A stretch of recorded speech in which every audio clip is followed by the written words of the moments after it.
Yes, students. So, very good evening to one and all present here. So, today we are having a discussion on problems on mesh analysis. Again, that too, this is a question paper question, right? So, ನಾನು ಒಂದು question paper question ಮತ್ತು ಒಂದು ನಾನು ಯಾವುದು ಮಾಡಿದ್ದೆ ಅದನ್ನು ಹೇಳಿದ್ನಲ್ಲ ಏನಕ್ಕೆ ಮತ್ತೆ ಮಾಡ್ತಿದ್ದೀನಿ ಅಂತ. ಸೊ, ಅದನ್ನು ತೊಗೊಂಡು ನಾನು ಮಾಡ್ತೀನಿ ಆಯಿತಾ.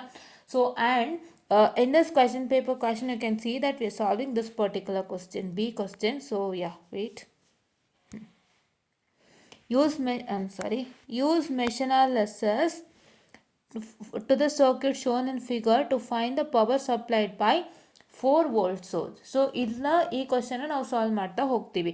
So this question is like what I can say quite complex question, ಅಂದರೆ ಸ್ವಲ್ಪ ಕಾಂಪ್ಲೆಕ್ಸು, ನೀವು ಸ್ವಲ್ಪ ಕನ್ಫ್ಯೂಷನ್ಸು ಆಗಬಹುದು.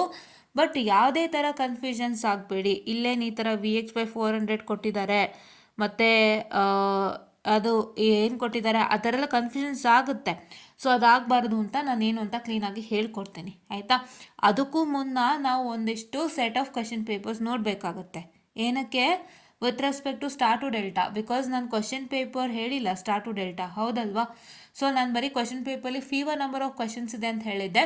ಆ ಫೀವರ್ ನಂಬರ್ ಆಫ್ ಕ್ವಶನ್ಸ್ ಎಲ್ಲ ನಾನೇ ಸಾಲ್ವ್ ಮಾಡಿಬಿಟ್ಟಿದ್ದೀನಿ ನಿಮಗೆ ಆಯಿತಾ. So this question as you can see, we have found out the resistor RXY for the circuit shown in the figure using star delta transformation. ಈ ಥರ ಒಂದು ಸರ್ಕ್ಯೂಟ್ ಮಾಡಿದ್ದೀವಿ ತಾನೆ, ವಿ ಹ್ಯಾವ್ ಡನ್ ಇಟ್ ಅಲ್ವಾ? Yes. So this is over and next I will go to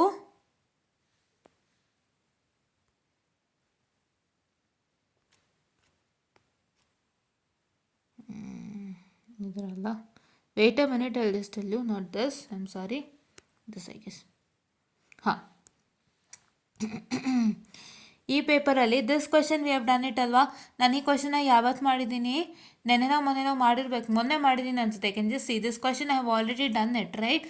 so ಈ question ಬಂದು ಯಾವುದರಲ್ಲಿ ಬಂದಿದೆ? It is come in your examination, right? So this is one question that you have got in an examination. That question paper was August-September 2020 question paper, and in that question paper I got the question which I have already done it, and this is one of the other question which I have done it very recently, and the question paper is June-July 2019, 15 EC 34, right? Yes. So ನಾನು ಏನೇನು questions ಮಾಡಿಸಿನ ಅವೆಲ್ಲ ಎಕ್ಸಾಮಿಗೆ ಬಂದಿದೆ. And next one, ನಾವೀಗ ಇದನ್ನೇ ಮಾಡ್ತಾ ಇರೋದು, ಇದಲ್ಲ, this I discussed. So and ಈ ಕ್ವಶನ್ ಇದೆಯಲ್ಲ, so B question, 1B question ನಾನು ಹುಡುಕಿ ಮಾಡಿಕೊಡ್ತೀನಿ. So this also one question in my list, right? Yeah, okay. And ಇಲ್ಲಿ ಯಾವುದೂ ಇಲ್ಲ. So let me just come to the other question paper. Okay, so ಇಲ್ಲ, so ಇಷ್ಟೇ questions. ಇದರಲ್ಲಿ ಎರಡೂ ಕೂಡ ನಾನು ಮಾಡಿ ಕೊಟ್ಟಿದ್ದೀನಿ. I have done it both the questions, right? So that is why ನಾವು ಲೆಟ್ ಮೀ ಕಮ್ ಟು, ಎರಡು ಕ್ವಶನು ಮಾಡಿಕೊಟ್ಟಿದ್ದೀನಿ. ಸೊ ಅದು ಎಕ್ಸಾಮಿಗೆ ಬಂದಿದೆ ಅಂತ ತೋರ್ಸೋಕ್ಕೋಸ್ಕರ ನಿಮಗೆ ಬಂದಿದ್ದು. ಸೊ ಈಗ ನಾವು ಮಾಡಬೇಕಾಗಿರೋಂಥ question number 1B. Shall I come to that? Yes. ಇವಾಗ see, I just go according to the scheme of valuation. ಅವ್ರು ಹೆಂಗೆ ಸಾಲ್ವ್ ಮಾಡಿದ್ದಾರೆ ಅದನ್ನೇ ಹೇಳ್ಕೊಡ್ತೀನಿ. ನಾನು ಹೊಸದಾಗಿ ಸಾಲ್ವ್ ಮಾಡ್ತಾ ಇಲ್ಲ. I am not solving it ನನ್ನ ನ್ಯೂ ಮ್ಯಾನರ್, ರೈಟ್? ಸೊ ನಾನು ಅದಕ್ಕೆ ಸ್ಕೀಮ್ ಆಫ್ ವ್ಯಾಲ್ಯೂಷನ್ ಇಟ್ಕೊಳ್ತಾ ಇರೋದು, ನಿಮಗೆ ಗೊತ್ತಾಗಲಿ ಅವ್ರು ಹೇಗೆ ಮಾಡಿದ್ದಾರೆ ಅಂತೇಳಿ. ಬಿಕಾಸ್ ನಿಮ್ಗೆ ಈಗ ಫೀಡ್ ಮಾಡ್ತಾ ಇರೋದು ಬೇರೆ ಸಾರಿ, ಬೇರೆ ಯಾವುದು ನಿಮ್ಮನ್ನು ಫೀಡ್ ಮಾಡ್ತಾ ಇಲ್ಲ, right? Your own ideas and thinking is not feeding you. This scheme of valuation is trying to help you out in many ways to come out of this exam, right? So ಅದಕ್ಕೆ ದಯವಿಟ್ಟು ನೀವು ಎಕ್ಸಾಮಿಂದ ಆಚೆ ಬರೋದಕ್ಕೆ scheme of ವ್ಯಾಲ್ಯೂಯೇಷನನ್ನು ಬಹಳಷ್ಟು ಬಳಸ್ಕೊಳ್ಳಿ, ಆಯಿತಾ? So ಈ subject ಬಗ್ಗೆ ನೀವು ಯಾವುದೇ ಸೀನಿಯರ್ಸ್ ಹತ್ರ ಕೇಳಿ, ಅವ್ರು ಹೇಳೋ ಒಂದೇ ಮಾತು, ತುಂಬ ಕಷ್ಟ ಇದು, ಬ್ಯಾಕ್ಲಾಗ್ಸ್ ತುಂಬ ಜನಕ್ಕಾಗಿದೆ. ಹೆಂಗೋ ಕಷ್ಟಪಟ್ಟು ನಾವು 21 ತೆಗೆದಿದ್ದೀವಿ, ನಮ್ಗೆ 21 ತೆಗೆದುಬಿಟ್ರೇ 90 ತೆಗೆದಷ್ಟು ಖುಷಿ ಅಂತ ಹೇಳೋರು ತುಂಬ ಜನ ಇದ್ದಾರೆ. ಸೊ ಆಮೇಲೆ ಸೆಕೆಂಡ್ ಚಾನ್ಸ್ ತೊಗೊಂಡವರಿಗೆ ಎಷ್ಟು ಮಟ್ಟದ ಕಷ್ಟ ಈ ಸಬ್ಜೆಕ್ಟ್ ಅಂತ ಗೊತ್ತು. ಸೊ ಹಾಗಾಗಿ ಇದಕ್ಕೆ ಸೆಕೆಂಡ್ ಚಾನ್ಸ್ ತೊಗೊಳಕ್ಕೆ ಹೋಗಬೇಡಿ. ಈ ಸಬ್ಜೆಕ್ಟ್ನ ಕಷ್ಟ ಅಂತಲೂ ತಲೆಗೆ ತುಂಬಿಸ್ಕೊಳಕ್ಕೆ ಹೋಗಬೇಡಿ, ಆಯಿತಾ? ಸೊ ಆ ಕಷ್ಟ ಅಂತ ಏನು ಪದ ಇದೆ, so wait a minute.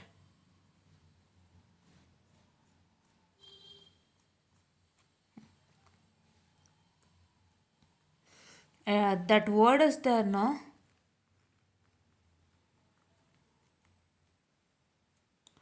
Difficult ಅಂತ. We are here to eradicate this. First ತಲೆಗೆ ಹಾಕ್ಕೊಳ್ಳಿ, ನಾನು ಈ ಮಿಷನ್ ನೆಟ್ವರ್ಕ್ ಅನಾಲಿಸಿಸ್ ಸ್ಟಾರ್ಟ್ ಮಾಡಿರೋದೆ ನಿಮ್ಮ ಡಿಫಿಕಲ್ಟೀಸ್ ಇರಾಡಿಕೇಟ್ ಮಾಡೋದಕ್ಕೆ, ರೈಟ್. ಈ ಸಬ್ಜೆಕ್ಟ್ನ ಬಹುಪಾಲು ಡಿಫಿಕಲ್ಟೀಸ್ನ ಇರಾಡಿಕೇಟ್ ಮಾಡೋದಕ್ಕೆ ನಾನು ನಿಮ್ಮ ಜೊತೆಗಿರ್ತೇನೆ. Fine, that is what is my motto and agenda. First ಅರ್ಥ ಮಾಡ್ಕೊಳ್ಳಿ.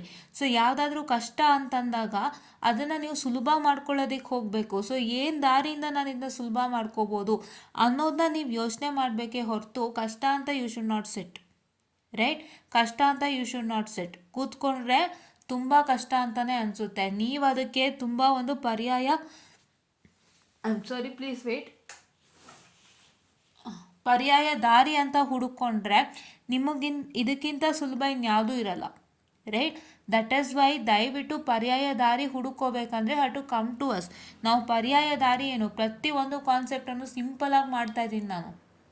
ಎಷ್ಟು ಸಿಂಪಲಾಗಿ ಮಾಡ್ತಾ ಇದ್ದೀನಿ ಅಂದರೆ ಸಣ್ಣ ಪುಟ್ಟ ಮಾಡರಿಂದನೂ ಚೆಕ್ ಮಾಡ್ತಾ ಇದ್ದೀನಿ. ಎಲ್ಲಿ ನಿಮಗೆ ಲಾಸ್ ಆಗುತ್ತೆ ಒಂದು ಪರ್ಟಿಕ್ಯುಲರ್ ಟಾಪಿಕಲ್ಲಿ ಅದನ್ನು ಹೇಗೆ ಟ್ಯಾಕಲ್ ಮಾಡಬೇಕು ಎಲ್ಲನೂ ಹೇಳ್ತಾ ಇದ್ದೀನಿ ನಿಮಗೆ. ಜಸ್ಟ್ ನಾವು ಲೈಕ್ ಏನೋ ಒಂಥರ ಬೇಕಾಬಿಟ್ಟಿ ಮಾಡಿ ಮುಗಿಸೋವಂಥದ್ದು ಮಾಡ್ತಾನೇ ಇಲ್ಲ. ಐ ಮೀನ್ ಬೇಕಾಬಿಟ್ಟಿ ಇನ್ ದ ಸೆನ್ಸ್ ಲೈಕ್ ಕೆಲವ್ರು ಏನು ಮಾಡ್ತಾರೆ, ಲೆಕ್ಕ ಹೇಳ್ಕೊಡ್ತಾರೆ, ಈಕ್ವೇಷನ್ ಈ ಥರ ಬಂತು ಅಂತ ಹೇಳ್ತಾರೆ, and they'll just tell you the result. ಈ ಥರ ಅಲ್ಲ. ಸೊ ನಾವು ಸಣ್ಣ ಪುಟ್ಟ ಮಾಟ್ರಿಂದನೂ ಹೇಳ್ತಾ ಇದ್ದೀನಿ. So if anybody is very new to this channel, try to understand our mission network analysis. So ನಮ್ಮ mission network analysis is exam friendly and easily understandable, right. ತುಂಬ ಈಸಿಯಾಗಿ ಅರ್ಥ ಆಗುತ್ತೆ. ದಯವಿಟ್ಟು ಫಾಲೋ ಮಾಡ್ತಾ ಹೋಗಿ. ನಿಮಗೆ ನಾನು ಈಸಿಯೆಸ್ಟ್ ಚಾಪ್ಟರ್ಸಿಂದ ಯಾವ್ಯಾವ ಚಾಪ್ಟರ್ ಸ್ಕೋರಿಂಗ್ ಆಗಿದೆ ಅದರಿಂದನೇ ನಾನು ಪಾಠ ಮಾಡ್ತಾ ಹೋಗ್ತಾ ಇದ್ದೀನಿ. ಅದೇ ಆರ್ಡ್ರ್ ತೊಗೊಳ್ತಾ ಇದ್ದೀನಿ ನಾನು, ಬೇರೆ ಏನೂ ತೊಗೊಳ್ತಾ ಇಲ್ಲ, ಹೌದಾ. ನಿಮಗೆ model 1, model number 4, not model number 4, model number 5, model number 4 and 2 ಈ 4 ಸುಲಭ ಇದೆ. ಈ 4ನೇ ನಾನು ತೊಗೋತಾ ಇದ್ದೀನಿ. ಈ 4 ಹೀಗೆ ಆರ್ಡ್ರಲ್ಲೇ ನಾನು ಹೋಗ್ತೀನಿ, ಆಯಿತಾ. ಇದೇ ಆರ್ಡ್ರಲ್ಲೇ ನಾನು ಹೋಗೋದು ಕೂಡ. ಸೊ ಹಾಗಾಗಿ ನೀವು ಫಾಲೋ ಮಾಡೋದ್ರಿಂದ ನಿಮಗೆ ತುಂಬ ಹೆಲ್ಪ್ ಇದೆ. ಸೊ ನಾನು ಬೆನಿಫಿಟ್ಸ್ ಇದೆ ನಿಮಗೆ, ಹೌದಾ. You have lots and lots of benefits, ಆಯಿತಾ. So that is why please to make sure that you just follow all this videos without fail. And ನಾನು ಮೋಸ್ಟ್ ಪ್ರಾಬಬ್ಲಿ ಫಸ್ಟ್ ಮಾಡ್ಯೂಲ್ ಆದಮೇಲೆ ಸೆಕೆಂಡ್ಗೆ ಹೋಗ್ಬೋದು, ಯಾಕೆಂದರೆ first and second module has a connection, right. ಇವಾಗ ನಾನು second module ಲಾಸ್ಟಿಗೆ ತೊಗೊಂಡ್ರೆ ನಿಮಗೆ ಮೆಶ್ ಮತ್ತು ನೋಡ್ ಅನಾಲಿಸಿಸ್ ಮರ್ತೋಗಿರುತ್ತೆ, ಮತ್ತೆ ಬ್ರಷ್ ಅಪ್ ಮಾಡಬೇಕಾಗುತ್ತೆ. ನಾವು ಒಂದು ಕಾರಣಕ್ಕೆ I will go with second and 4 together, second and 5 together ನಾನು ಮಾಡ್ಕೊಂಡು ಹೋಗ್ತೀನಿ. ರೆಸೊನೆನ್ಸ್ದೊಂದು ಬಿಟ್ಟರೆ ಸೆಕೆಂಡ್ ಟೆವಿನೆನ್ಸ್ ನಾಟೆನ್ಸ್ದು ಒಂದೊಂದು ಮಾಡ್ಕೊಂಡು ಹೋಗ್ತೀನಿ. ಬಿಕಾಸ್ ಫಸ್ಟ್ ಆ್ಯಂಡ್ ಸೆಕೆಂಡ್ಗೆ ಕನೆಕ್ಷನ್ ಇರೋದ್ರಿಂದ ನಾನು ಮತ್ತೆ ಇದು ಮಾಡೋಕ್ಕಾಗಲ್ಲ. Mean like I can't even leave it at end ತನಕ ತೊಗೊಂಡು ಹೋದರೆ ನಿಮಗೆ ಮರ್ತು ಹೋಗ್ಬೋದು. ಸೊ ಹಾಗಾಗಿ ನಾನು ಅದನ್ನು ಎಂಡಿಗೆ ತೊಗೊಂಡು ಹೋಗಲ್ಲ. ಸೊ ಹೇಗೂ ಅರ್ಧ ಭಾಗ ಆಗಿದೆ ಅಲ್ಲ, ಸೊ ಇನ್ನೊಂದು ಸ್ವಲ್ಪ ಫಿನಿಷ್ ಮಾಡೋಣ. Fine, S, okay. ಸೊ ಈ ಆರ್ಡ್ರಲ್ಲೇ ಹೋಗ್ತಾ ಇದ್ದೀನಿ. And I making it you very easier. And DSTನೂ ಮಾಡ್ತಾ ಇದ್ದೀನಿ. ಸೊ ದಯವಿಟ್ಟು DST ಯೂಸಿಂಗ್ ವೆರಿ ಲಾಗು ಫಾಲೋ ಮಾಡಿ. ಸೊ ನಿಮ್ಮ ಮೋಟೋ ಆ್ಯಂಡ್ ಅಜೆಂಡಾ ಏನು ಅಂದರೆ ಈ ಪರ್ಟಿಕ್ಯುಲರ್ ಸಬ್ಜೆಕ್ಟಿಗೆ ನೀವು ಕಡಿಮೆ, ಐ ಮೀನ್ ಬೇರೆ ಸಬ್ಜೆಕ್ಟ್ಸ್ಗೆಲ್ಲ ಕಡಿಮೆ ಟೈಮ್ ಹಾಕಿ ಇದಕ್ಕೆ ಜಾಸ್ತಿ ಟೈಮ್ ಹಾಕಬೇಕು. ಹೆಚ್ಚು ಬುಕ್ಕನ್ನು ವರ್ಕೌಟ್ ಮಾಡಿ, ಹೆಚ್ಚು ಲೆಕ್ಕನ ವರ್ಕೌಟ್ ಮಾಡಿ. But meet the ends of VTU, solve according to the VTU procedure so that it is very much helpful, ಆಯಿತಾ. ಸೊ ಇದನ್ನು ನಾನು ಸೀರಿಯಸ್ ಆಗೇ ಮಾತಾಡ್ತಾ ಇದ್ದೀನಿ. I know how is this subject, ಆಯಿತಾ. ಸೊ ಬೇರೆ ಎಲ್ಲ ಸಬ್ಜೆಕ್ಟ್ಗಿಂತ ಇದು ಒಂದು ಥರ ಡಿಫ್ರೆಂಟ್ ಆ್ಯಂಡ್ ಒಂದು ಥರ ಡಿಫಿಕಲ್ಟ್, ರೈಟ್. ನಿಮಗೆ ಒಂದು ಕ್ವಶನ್ ಕೊಟ್ಟಾಗ ನೀವು ನೋಡಿದ ತಕ್ಷಣವೇ ನಿಮಗೆ ಎಂಥ ಕನ್ಫ್ಯೂಷನ್ ಆಗುತ್ತಂದರೆ ಎಲ್ಲಿಂದ ಸ್ಟಾರ್ಟ್ ಮಾಡಲಿ, ಹೇಗೆ ಮಾಡಲಿ, ನಾನು ಯಾವುದರಿಂದ ಶುರು ಮಾಡಬೇಕು, ನಂಗೆ ಏನೂ ಗೊತ್ತಾಗ್ತಾಯಿಲ್ಲ ಅಂತ ಕೂತ್ಕೊಳ್ಳೋ ಅಂಥ ಪೇಪರ್ಗಳು ಬಂದಿದೆ, ಅಂಥ ಕ್ವಶನ್ಸ್ಗಳು ಬಂದಿದೆ. ಸೊ ಆವಾಗ ನೀವು ಎಷ್ಟೇ ನಾಲೆಡ್ಜ್ ಗೊತ್ತಿದ್ರೂ ಏನೂ ಮಾಡೋಕ್ಕಾಗಲ್ಲ. ಸೊ ಅದಕ್ಕೋಸ್ಕರನೇ ನೀವು ಈ ಸಬ್ಜೆಕ್ಟ್ಗೆ ಭಾಳ ಹಾರ್ಡ್ ವರ್ಕ್ ಮಾಡಬೇಕು. ಸೊ ಅದು ಬೇಕು ಅಂದರೆ ನಮ್ಮ ಚಾನಲ್ಗೆ ಬನ್ನಿ. ದಯವಿಟ್ಟು ಪ್ರತಿಯೊಂದು ಇನ್ಫಾರ್ಮೇಷನನ್ನು ಕೊಡ್ತೀನಿ. ನಮ್ಮ ಇನ್ಫಾರ್ಮೇಷನನ್ನು ಉಪಯೋಗಿಸಿ ನೀವು ಎಷ್ಟು ಲೆಕ್ಕ ಸಾಧ್ಯನೋ ಅಷ್ಟು ಲೆಕ್ಕ ವರ್ಕೌಟ್ ಮಾಡ್ಬೋದು. ಸೊ ಅದರಿಂದ ತುಂಬ ಅಂದರೆ ತುಂಬ ಹೆಲ್ಪ್ ಆಗುತ್ತೆ. You can just get many of the problems. ನಿಮ್ಮ ಹತ್ರ ಯಾವುದೋ ಹೊಸ ಪ್ರಾಬ್ಲಮ್ ಸಿಕ್ತು ಯಾವುದೋ ಹೊಸ ಮೆಟ್ರಲಲ್ಲಿ, ಅದನ್ನು ಮಾಡ್ಕೊಳ್ಳಿ ಅಷ್ಟೇ, ಆ ಥರನೇ. ಸೊ ನಿಮಗೆ ಯಾವ ಮೆಟೀರಿಯಲಿಂದ ಲೆಕ್ಕ ಸಿಗುತ್ತೆ ಅದನ್ನೆಲ್ಲ ನೀವು ವರ್ಕೌಟ್ ಮಾಡ್ಕೊಳ್ಬೋದು. ಇಲ್ಲ ನನಗೆ ಸಿಕ್ಕಿದ್ರೆ ನಾನು ಮಾಡಿಕೊಡ್ತೀನಿ, ಆಯಿತಾ. ಸೊ ಇವಾಗ ಆಲ್ರೆಡಿ ನಾನು ಮೆಶ್ ಅನಾಲಿಸಿಸ್ಗೆ ಐ ಗೆಸ್ ನಾನೊಂದು 20 ಪ್ರಾಬ್ಲಮ್ಸ್ ಮೇಲೆ ಮಾಡಿಟ್ಟಿದ್ದೆ. ಬಟ್ ಇವಾಗ ಸೈನ್ ಕನ್ವೆನ್ಷನ್ ಒಂದು ಸಣ್ಣ ಇಶ್ಯೂಯಿಂದಾಗಿ ಮತ್ತೆ ಮಾಡ್ತಾಯಿದ್ದೀನಿ. ಸೊ ನಾನು ಒಟ್ಟು ಮಾಡೋವಂಥ ಲೆಕ್ಕ 20 to 22 ಪ್ರಾಬ್ಲಮ್ಸ್ ಏನೋ ಮಾಡ್ಬೋದೇನೋ ನಾನು ಲೆಕ್ಕ, ನನ್ನ ಅಂದಾಜು 22 ಪ್ರಾಬ್ಲಮ್ಸ್ ಮಾಡ್ತೀನಿ. ಸೊ ದಯವಿಟ್ಟು ಅದಷ್ಟನ್ನು ವಾಚ್ ಮಾಡಿ. ಆ್ಯಂಡ್ ಬೇರೆ ಬೇರೆ ಮೆಟೀರಿಯಲ್ಸಲ್ಲಿ ಬರೋವಂಥ ಲೆಕ್ಕ ನಿಮಗೆ ಹೊಸದಾಗಿ ಕಂಡ್ರೆ please to try it without fail, so that ನಿಮಗೂ ಪ್ರಾಕ್ಟೀಸ್ ಆಗುತ್ತೆ. ಸೊ ನಾವು ಮಾಡೋಕ್ಕಿಂತ ನಿಮಗೆ ಪ್ರಾಕ್ಟೀಸ್ ಆಗಬೇಕು, ನಾವು ಹೇಳ್ಕೊಟ್ಟಿದ್ದು ನಿಮ್ಮ ತಲೆಗೆ ಹೋಗಬೇಕು. ಆ್ಯಂಡ್ ನಿಮ್ಮ ತಲೆಗೆ ಹೋಗಿದ್ದನ್ನ ನೀವು ವಾಪಸ್ ಪ್ರಾಕ್ಟೀಸ್ ಮಾಡಬೇಕು, ಅದು ನಮಗೆ ಬೇಕಾಗಿರೋದು. So that is why I tell you please do practice. And let's come to the problem, ಆಯಿತಾ? ಹಾಂ, ಸೊ ಫಸ್ಟ್ ನಿಮಗೆ ಏನು ಮಾಡಿದ್ದಾನೆ, Vx/400 ಅಂತ ಕೊಟ್ಟಿದ್ದಾನೆ. ಫಸ್ಟು ಕರೆಕ್ಟಾಗಿ ಗಮನ ಇಡಿ. This is Vx/400. So Vx/400 ಎಲ್ಲಿದೆ? If you can see, diagram ದೊಡ್ಡದು ಮಾಡ್ತಾಯಿದ್ದೀನಿ ನೋಡಿ, ಇದೆ. Vx/400 ಅನ್ನೋಂಥದ್ದು ಎಲ್ಲಿದೆ ನೋಡಿ? It as present on mesh I3, right?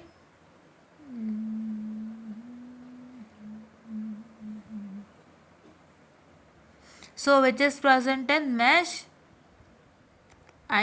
3 or mesh 3, right?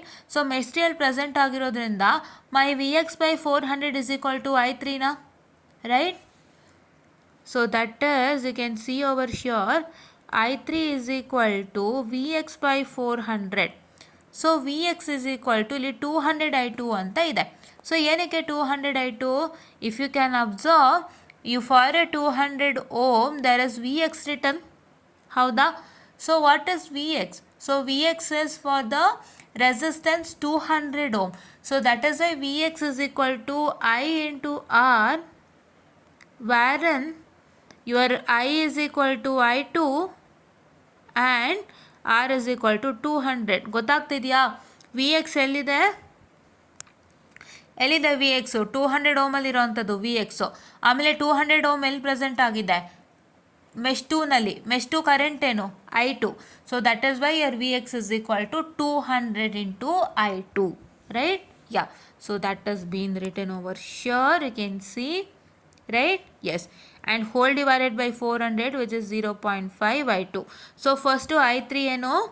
0.5 I2. We found out the current I3. So ಡೈರೆಕ್ಟಾಗಿ ಕರೆಂಟ್ ಕೊಟ್ಟಿದ್ದಾರೆ, ಸೊ ಅದನ್ನ ಫೈಂಡ್ ಔಟ್ ಮಾಡ್ಕೊಂಡ್ವಿ. ನೆಕ್ಸ್ಟು ನೋಡಿ, ಇವಾಗ ಮಾರ್ಕ್ಸ್ ಹೇಳೇ ಇಲ್ಲ ನಾನಲ್ಲ. ಸೊ ಮಾರ್ಕ್ಸ್ ಎಷ್ಟು? Finding out the current I3 is 2 marks, right? 2 marks. ಕರೆಕ್ಟಾಗಿ ಅಬ್ಸರ್ವ್ ಮಾಡ್ಕೊಳ್ಳಿ, 2 marks, ಆಯಿತಾ? ಸೊ ನೆಕ್ಸ್ಟ್ ಯಾವುದು? So we know that there is a current 5 milliampere, I'll just take black, 5 milliampere which is present between mesh 1 and mesh 2. ಕಾಣಿಸ್ತಿದೆಯಾ ನೋಡಿ? Erase ಮಾಡ್ತೀನಿ ನೋಡಿ, I'll just erase it. ಇದ್ರ ಕತೆ ಆಯ್ತಲ್ಲ ನೋಡಿ. So this is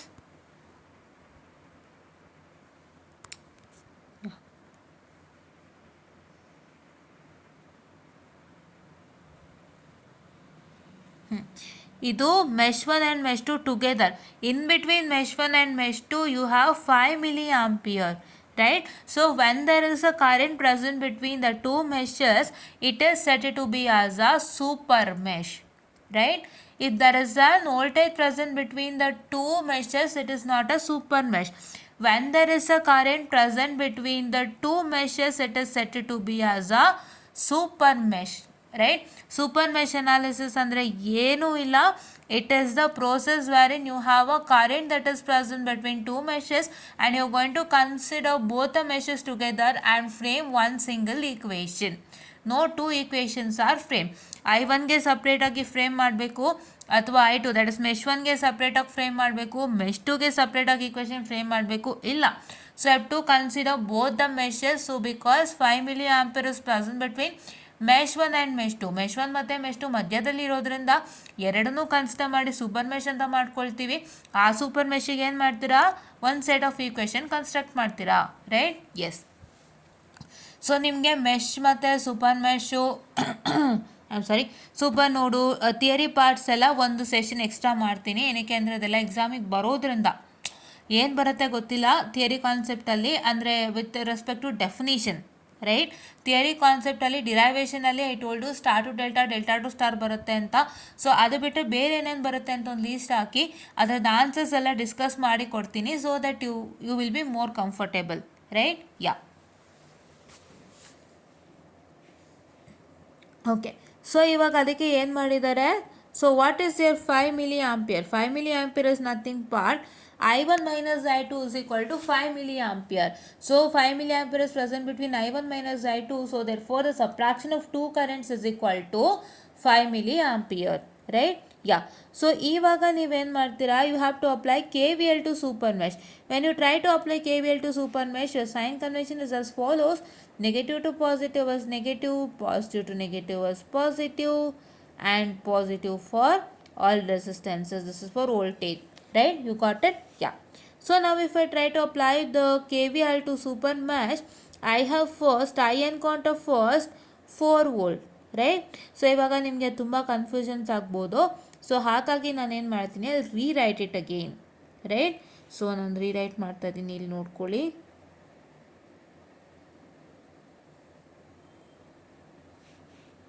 I guess these are all required.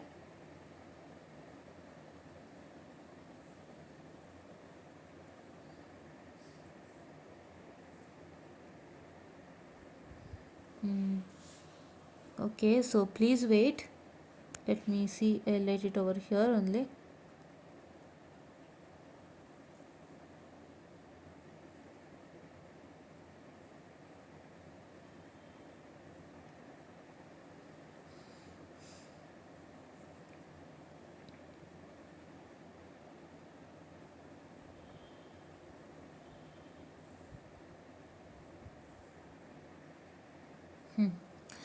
So this is what is my super mesh, correct?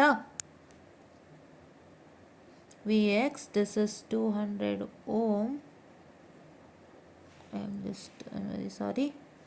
Yes.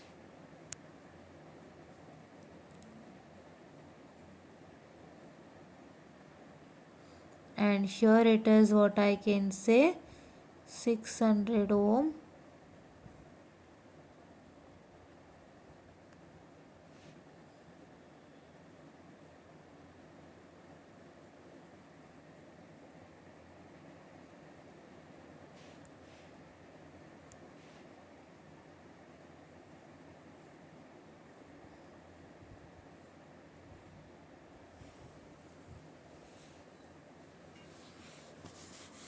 Okay. So ನಾವು ಇವಾಗ ಏನಾಗಿದೆ, this is what is my super mesh. So ನಾವು I need to find out the what I can say the KVL for super mesh. So KVL for super mesh find out ಮಾಡಬೇಕಾದ್ರೆ, so please give me some time. This is 500 ohm. So ಒಂದು ನಿಮಿಷ time ಕೊಡಿ ನನಗೆ.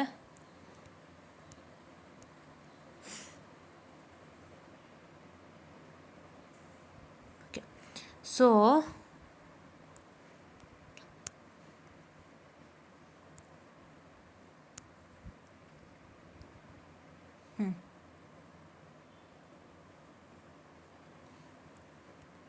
So current direction ಹೇಗಿರುತ್ತೆ, ಹೀಗಿರುತ್ತೆ, right. Yeah. If this is the current direction, say what is that you encounter in the beginning? You encounter in the beginning which is nothing but 4 volt, right? You encounter in the beginning which is minus 4, and this is minus 4. Why? Because it's negative to positive. ಹೀಗೆ start ಆಗುತ್ತೆ, negative to positive, which is what? Which is negative, right? Yeah.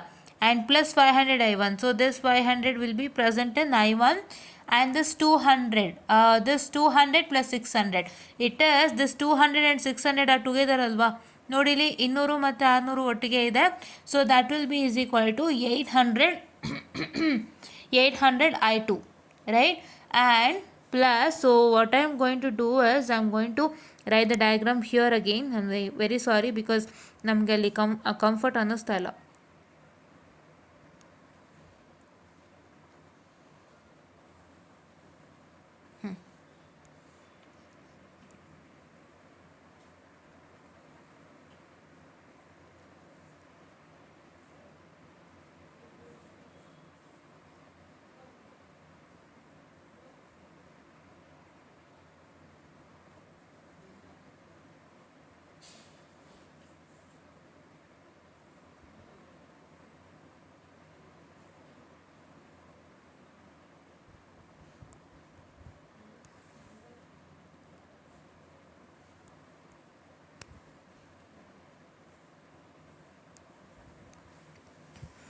and this is 500 ohm, right?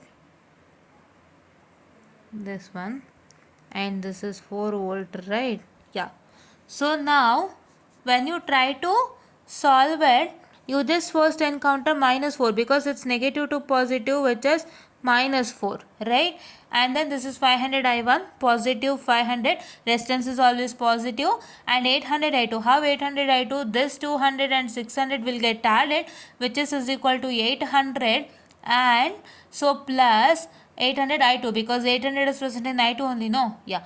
And then plus 400 into I2 minus I3, which is 400, this 400. So this 400, you can see that it is not only present in I2, it is present between I2 and I3. Here 400, I'll just erase this, wait.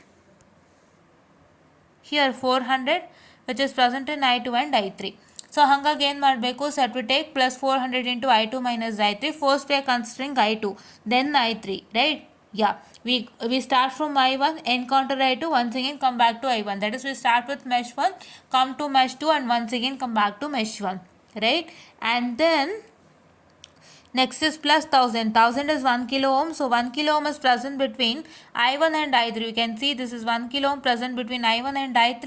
So as we are considering the I1, that is the mesh 1, so we have to write 1000 into I1 minus I3, which is equal to 0. I guess you got it right. ಇದು ನಿಮ್ಮ super mesh diagram ಆಯಿತಾ. ಈ super mesh diagram ಅಲ್ಲಿ ನಿಮ್ಮ 800 ಹೆಂಗೆ ಬಂತು ಅಂದರೆ this 200 and this 600 gets added wherein you get 800 ಆಯಿತಾ.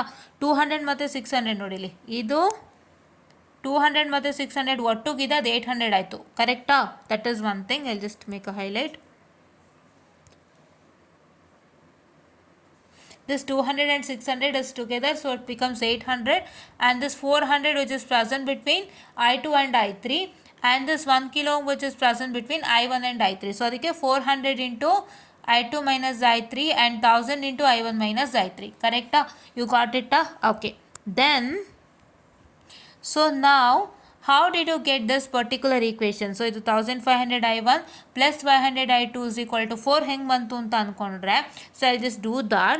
So here you can see that this is 500 minus 4 plus 500 I1 ಹಾಗೆ ಇಲ್ಲಿ 800 I2 ಹಾಗೆ ಇಲ್ಲಿ ಈ ಪಾರ್ಟ್ ಮಾತ್ರ ನಾವು ಸಾಲ್ವ್ ಮಾಡ್ಕೊಳ್ಳೋಣ. Which one? this and this. So ಇವಾಗ 400 into I2 minus I3 ನಲ್ಲಿ ಏನಿದೆ? So you have an I3. What is I3? You know that it is I3 is equal to 0.5 I2, right? ಇಲ್ಲಿ ನೋಡ್ಬೋದು ನೀವು,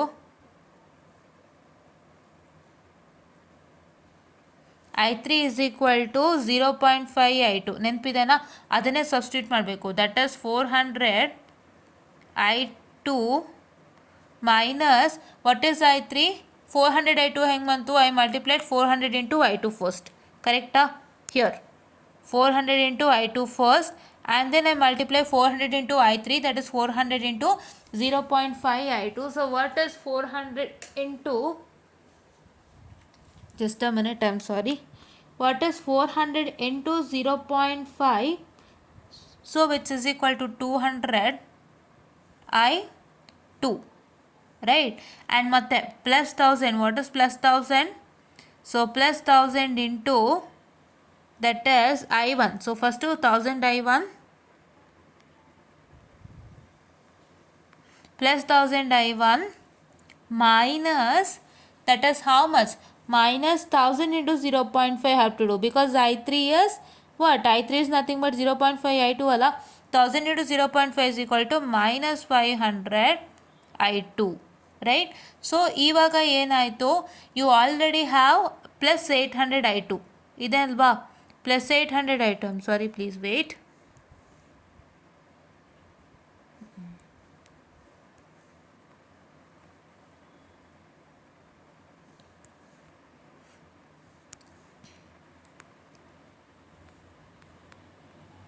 plus 800 I2 ಇದೆ ಅಲ್ವಾ? So plus 800 I2 ನಿಮ್ಮ ಹತ್ರ ಇರೋದ್ರಿಂದ ಸೊ ಏನಾಗಿದೆ? So you have to take 800 plus 400 first. ಈ 800 400 ಆ್ಯಡ್ ಮಾಡ್ಕೊಳ್ಳಿ. ಎಷ್ಟಾಯಿತು? 1200 ಆಯಿತು. 1200 what I can say minus 200. ಎಷ್ಟು?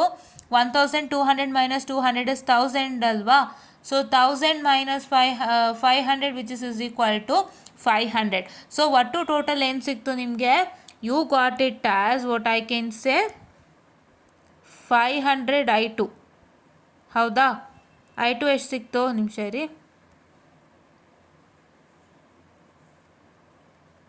500 ಎಷ್ಟು ಸಿಕ್ತು? 500 you got it as I2. ಕರೆಕ್ಟಾ? ಎಸ್. ಓಕೆ. ಸೊ ನಾವು I1 ಏನಾಗ್ತಾ ಇದೆ? What is I1? You have 500 I1 over here and 1000 I1 over here. What is 1000 plus 500? 1500. So it is 1500 I1. What I can say? So that is plus 500 I2, which is equal to 4. What is that 4? ಇಲ್ಲಿ -4 ಇದೆಯಲ್ಲ, ಅದನ್ನು ಈ ಕಡೆ shift ಮಾಡಿದ್ರೆ +4 ಬರುತ್ತೆ ಅಷ್ಟೇ. I guess you got it right? Yes. So that is why it is equal to, see, 1500 I1 plus 500 I2 is equal to 4. Got it? Yes. So now you know that this I1 minus I2 is equal to 5 to 10 to the power of -3. So now if you try to substitute this in the calculator, ನಿಮ್ಮ ಕ್ಯಾಲ್ಕುಲೇಟರ್ನಲ್ಲಿ substitute ಮಾಡಿದ್ರೆ ಏನು ಬರುತ್ತೆ ಅಂತ ನಾನು ತೋರಿಸ್ಕೊಡ್ತೀನಿ, ಬನ್ನಿ. Please weight. So here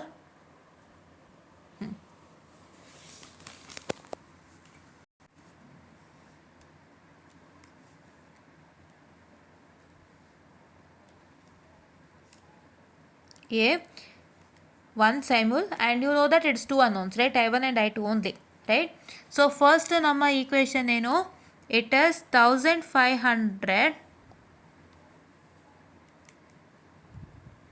I'm sorry,